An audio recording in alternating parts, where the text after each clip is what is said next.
watu milioni 31 wako ndani ya SHA na mambo ya matibabu inabadilika. Ni kweli ama si kweli? Yes.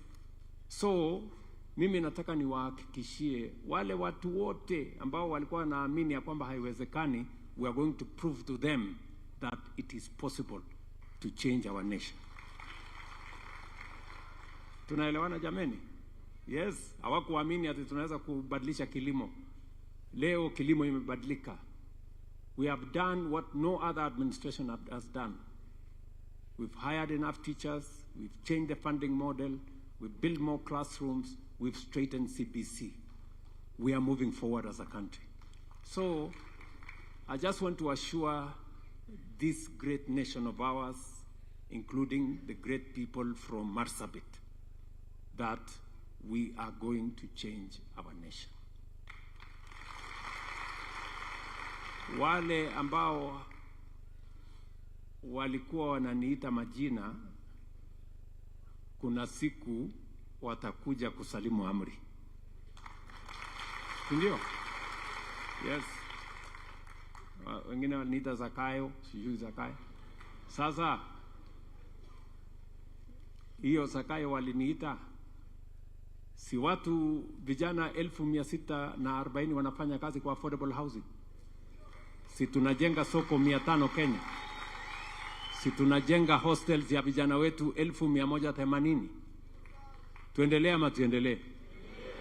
Mnasema tuendelee ama tuendelee? Si walikuwa wanasema haiwezekani? Mambo ya kilimo niliwaeleza ya kwamba tutabadilisha kilimo, wakasema ati ni uongo. Leo mbolea ilikuwa 7,000, sasa ni 2,500.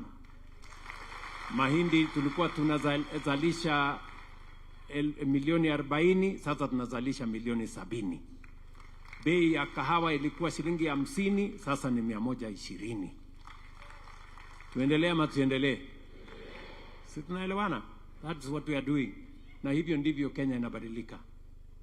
Niliwaeleza ya kwamba tutabadilisha hii dunia yetu. Unajua tumekuwa tukiongea, kwa mfano hapa Bomas of Kenya. Tulikuwa tunaongea tutajenga hii KICC ilijengwa 1972. Tumekuwa tukizungumzia kujenga Bomas of Kenya for the last 30 years.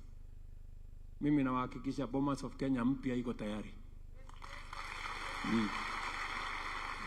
Na itasonga hii Kenya. Airport yetu hapa ilijengwa sijui 1972. Tulijaribu kujenga ingine, wakalete kelele nini. Mpaka saa hizi airport yetu iko canvas kwa tarmac. Tuko na aibu nyingi, lakini nataka niwahakikishie mwezi huu wa 7 tunaanza kujenga airport mpya. Na tuko na vile na pesa ya kujenga hiyo airport. Kwa sababu tunataka kubadilisha Kenya bwana. Kenya lazima inabadilishwa na miradi na mipango ya maendeleo.